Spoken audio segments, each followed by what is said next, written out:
Puluhan guru ikut latihan pencegahan intoleransi keadaban digital. Kota Semarang raih apresiasi kota pelestari berkelanjutan dari Kementerian PUPR.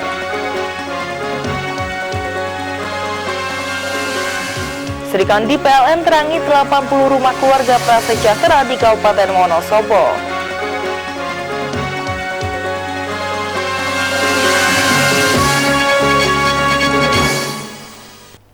Selamat malam pemirsa, seputar Jawa Tengah malam Kamis 2 November 2023 hadir ke hadapan Anda.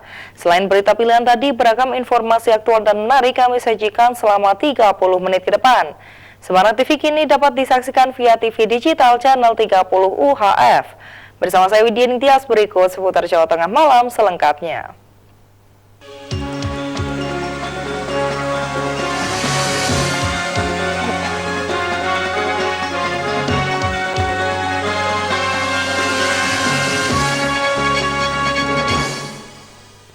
Kita awali informasi yang pertama pemirsa, menjelang pemilu 2024, puluhan guru mengikuti pelatihan pencegahan intoleransi dan keadaban digital oleh Kementerian Koordinator Bidang Pembangunan Manusia dan Kebudayaan, Kemenko PMK. Diharapkan para guru bisa menjadi agen toleransi dan berkeadaban dalam bermedia sosial. Warganet Indonesia berada di peringkat teratas sebagai negara paling tak sopan se-Asia Tenggara. Kesimpulan tersebut berdasarkan hasil riset Digital Civility Index atau DCI yang dilakukan Microsoft selama tahun 2020 dengan poin 76. Atas perolehan skor itu, warganet Indonesia berada di posisi terendah atau paling tidak sopan jika dibandingkan dengan negara Asia Tenggara lainnya dan menempati urutan ke-29 dari 32 negara. Untuk meminimalisir hal tersebut, pemerintah pusat melalui Kementerian PMK melatih puluhan guru Muhammadiyah tentang pencegahan intoleransi dan keadaban digital. Pelatihan ini dinilai penting untuk memberikan kompetensi dan pemahaman akar masalah dan solusi dari intoleransi, terlebih di masa-masa menjelang pemilihan umum mendatang. Juga kami diberi wawasan terkait dengan toleransi, intoleran, ekstremisme, dan lain sebagainya, yang mana erat sekali hubungannya dengan keadaban digital. Tentu hal itu juga berkaitan dengan masa saat ini, yang apalagi ini jelang Pilpres, yang tentu sangat erat sekali kaitannya dengan toleran, intoleransi, kemudian ekstremisme. Kami diberikan kesempatan untuk bisa mengikuti pelatihan ini dan alhamdulillah kami mempunyai wawasan baru tentang bagaimana keadaban digital kita di era yang modern seperti sekarang ini, dan kami yang ada di sini adalah para pendidik yang diharapkan menjadi tonggak untuk perubahan untuk anak siswa-siswi kami. Mudah-mudahan bisa menjadi insan yang bisa lebih baik lagi.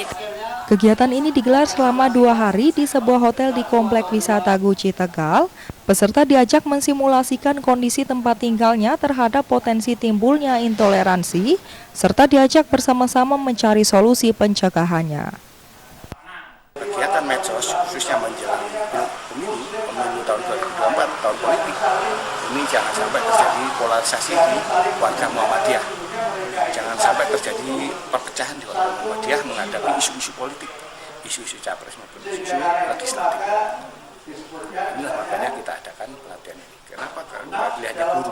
Karena guru adalah yang paling depan memberikan penyampaian kepada para siswa.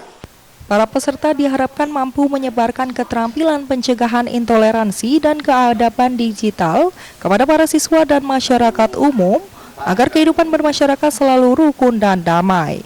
Agus Supramono, Semarang TV. Kota Semarang raih apresiasi kota pelestari berkelanjutan dari Kementerian PUPR. Informasinya sesaat lagi.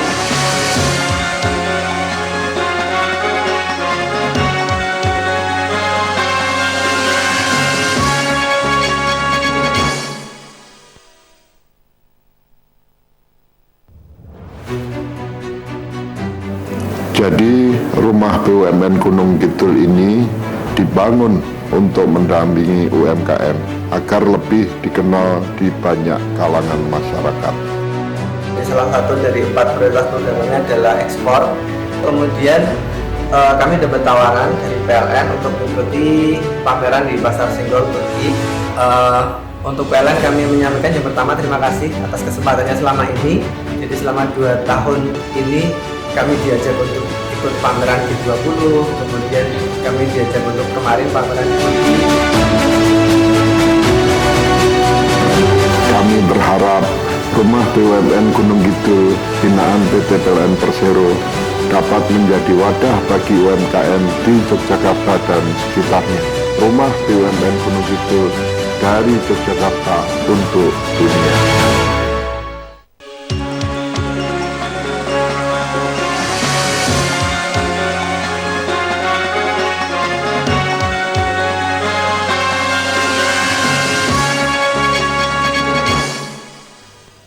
Terima kasih Anda masih bersama kami. Pemerintah Kota Semarang mendapatkan apresiasi dari Kementerian PUPR atas capaian pelestarian berkelanjutan cagar budaya.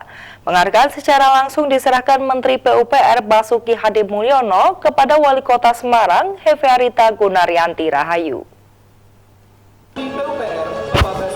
Penghargaan apresiasi diterima langsung oleh Wali Kota Semarang, Hefearita Gunaryanti Rahayu, dalam gelaran puncak peringatan Hari Habitat Dunia dan Hari Kota Dunia HHD HKD 2023 di Auditorium Kementerian PUPR Jakarta. Apresiasi ini dikarenakan Pemkot Semarang dinilai berkomitmen melakukan peningkatan pemukiman perkotaan sehingga berdampak pada pertumbuhan ekonomi lokal dan ketangguhan sosial, khususnya dalam pelestarian cagar budaya kawasan Semarang Lama. Atas capaian penghargaan tersebut, Kota Semarang menerima program pembangunan di Cipta Karya PUPR untuk tahun 2024 senilai 5 miliar rupiah. Wali Kota Semarang menyebut penghargaan ini merupakan bukti komitmen jangka panjang Pemkot Semarang dalam melestarikan bangunan cagar budaya. Meski tidak mudah, banyak kendala yang harus bisa diatasi, seperti khususnya dengan pemilik bangunan atau pemilik usaha di kawasan Kota Lama. Dirinya akan tetap berkomitmen mensosialisasikan dan mengedukasi masyarakat terkait pentingnya menjaga bangunan dan cagar budaya. Harapannya setiap peraturan yang berlaku di area kawasan Semarang Lama sebagai cagar budaya dapat dipatuhi masyarakat secara luas. Tapi tentu ini menjadi satu tantangan bagaimana kita bersama-sama untuk menyadarkan para pemilik bangunan, para pengusaha di situ untuk sama-sama juga mencintai Kota Lama, karena tadi sudah disampaikan oleh Pak Menteri bahwa Kota Lama ini jalannya peliot-peliot gitu, karena memang di situ kan memang tidak digunakan atau tidak dihitung gitu ya di dalam pemakaian itu untuk mobil-mobil dengan tonase berat. Kadang-kadang memang ada yang melanggar juga, sehingga ini menjadi satu PR yang di lain pihak banyak juga sudah prestasi-prestasi atau tadi ada penghargaannya, tapi ada satu sisi juga yang kita harus semakin bebenah. Penilaian apresiasi cagar budaya berkelanjutan sendiri dilakukan kepada 15 kabupaten kota yang memiliki komitmen dalam pelestarian kota pusaka. Penilaiannya meliputi tata kelola dan kelembagaan, olah desain, informasi, edukasi dan promosi, ekonomi pusaka, serta pengembangan kehidupan kebudayaan. Valentania, Semarang TV. Wali Kota Semarang Hefearita Gunaryanti Rahayu dukung remaja sebarkan virus Trizero, yakni tidak menikah dini, tidak melakukan seks bebas, dan tidak menggunakan narkoba. Aksi tersebut untuk mewujudkan generasi emas Indonesia tahun 2045 mendatang. Hal ini disampaikan Wali Kota Semarang Hefearita Gunaryanti Rahayu saat menghadiri malam puncak apresiasi Duta Genre Nasional dan Jambore Ajang Kreativitas Remaja tingkat nasional Adu Caknas tahun 2023 di Taman Indonesia Kaya Semarang. Menurutnya sudah saatnya generasi muda saling mengajak berkegiatan positif sesuai dengan janji generasi berencana atau Genre Trizero, yakni tidak menikah dini, tidak melakukan seks bebas, dan tidak menggunakan narkoba. Ita sapaan akrab Wali Kota Semarang optimis duta-duta genre mampu mengajak generasi muda saat ini untuk turut melakukan aksi nyata Trizero tersebut. Sebab Trizero menjadi salah satu kunci untuk Indonesia mewujudkan generasi emas di tahun 2045. Kalau genre ini kan ada yang zero three gitu ya, jadi tidak menikah muda, tidak seks bebas, dan tidak nafsa atau narkoba, sehingga kalau namanya sesama teman ini kan bisa lebih mengajak bersama-sama untuk tidak melakukan tiga yang tadi gitu, tapi mereka justru bisa memberikan hal-hal positif untuk mendorong teman-temannya. Dengan seperti itu tidak akan terjadi stunting, tidak akan terjadi hal-hal yang negatif bagi mereka. Apresiasi Duta Genre dan Jambore Ajang Kreativitas Genre Nasional Adu Jaknas 2023 merupakan acara rutin yang diselenggarakan BKKBN. Dengan tujuan yakni memilih sosok figur berusia 16-22 tahun yang akan menjadi role model bagi BKKBN. Utamanya dalam pemahaman remaja mengenai program generasi berencana, kesehatan, reproduksi remaja, HIV/AIDS, dan bahaya nafsa. Valentania, Semarang TV. Kembali bersekolah, anak putus sekolah dijemput Kepala Dindikpora Brebes. Informasinya sesaat lagi.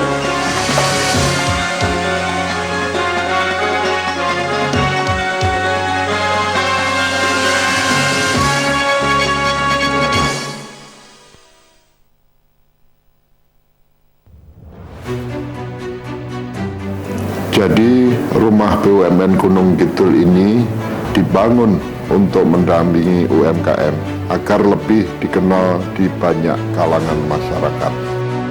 Salah satu dari 4 prioritas programnya adalah ekspor. Kemudian kami dapat tawaran dari PLN untuk mengikuti pameran di Pasar Senggol Turki. Untuk PLN kami menyampaikan yang pertama terima kasih atas kesempatannya selama ini. Jadi selama 2 tahun ini kami diajak untuk ikut pameran G20, kemudian kami diajak untuk kemarin pameran di Turki. Kami berharap rumah BUMN Gunung Kidul binaan PT PLN Persero dapat menjadi wadah bagi UMKM di Yogyakarta dan sekitarnya. Rumah BUMN Gunung Kidul dari Yogyakarta untuk dunia. Kini, beli fisik emas makin mudah dengan Postpay Gold. Sebelum memulai transaksi fisik emas di Postpay Gold, pastikan Anda sudah memiliki saldo Postpay. Pada tampilan awal, ada beragam kontrak pembelian yang dapat Anda pilih sesuai kebutuhan. Seperti ini, tampilan jika Anda melakukan transaksi pembelian melalui market dengan kontrak pembelian 0,01 gram. Silahkan klik beli, kemudian sesuaikan jumlah fisik emas pada bagian ini. Cek pembelian Anda melalui review order. Jika dirasa sudah sesuai, silahkan klik submit, kemudian lanjut ke proses pembayaran. Jika Anda ingin melakukan pembelian melalui limit, Anda dapat menentukan jumlah, harga beli yang diinginkan, serta tenggat waktu untuk cancel order. Setelah ditentukan, silahkan cek review order. Bila dirasa sudah tepat, silahkan submit order dan lanjutkan proses pembayaran. Fisik emas di Postpay Gold dapat ditransaksikan mulai dari Rp10.000. Ayo transaksi sekarang, transaksi fisik emas terpercaya hanya di Postpay Gold.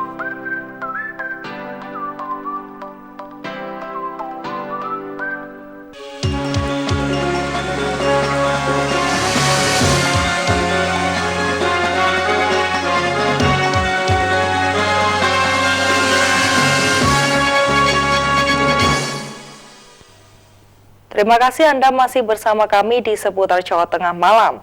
Pemirsa, Serikandi PLN Unit Induk Distribusi Jawa Tengah dan Daerah Istimewa Yogyakarta berikan bantuan penyaluran listrik gratis di Desa Karangduwur, Kecamatan Kalikajar, Kabupaten Wonosobo.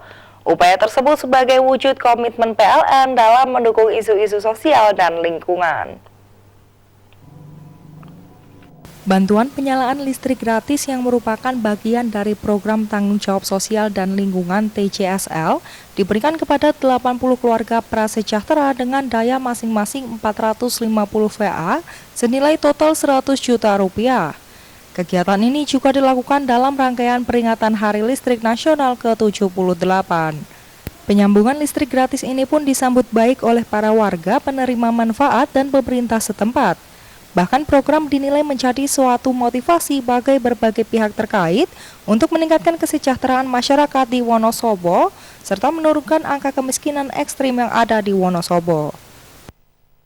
Matur nuwun sanget di konten bantuan listrik gratis saking PLN. Pol matur nuwun alhamdulillah rabbil alamin. Sebelumnya listriknya dari mana?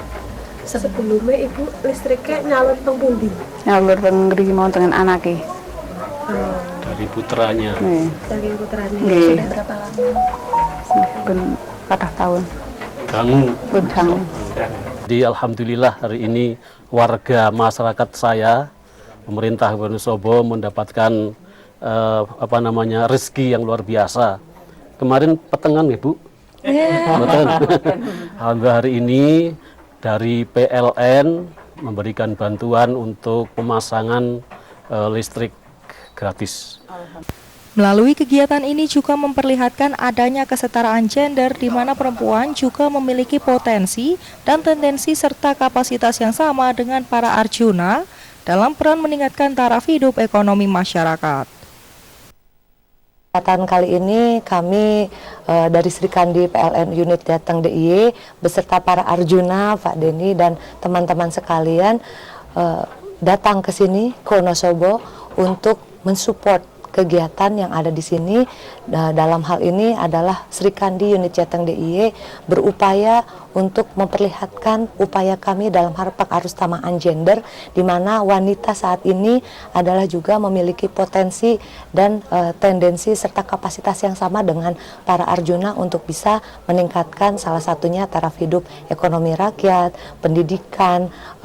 Di sini juga saat ini sedang hangat-hangatnya seksual harassment ya dalam hal permasalahan yang terkait dengan wanita. Selain memberikan bantuan listrik gratis, para Sri Kandi PLN juga melakukan sosialisasi terkait kelistrikan melalui program Sri Kandi PLN Goes to School di SMKN 1 Kalikajar dengan memberikan bantuan berupa uang tunai senilai 5 juta rupiah untuk sarana pendidikan. Seperti diketahui, Sri Kandi PLN adalah gugus tugas yang dibentuk untuk membantu organisasi dalam mewujudkan program-program sosial. Melalui tajuk Sri Kandi PLN Movement, pemberian bantuan ini diharapkan mengoptimalkan peran aktif mereka untuk memastikan pengaruh utama gender dan pemberdayaan perempuan di seluruh PLN Group. Valentania, Semarang TV. Seputar Jawa Tengah malam berakhir sampai di sini. Berita-berita seputar Jawa Tengah bisa Anda lihat kembali di YouTube channel Semarang TV News.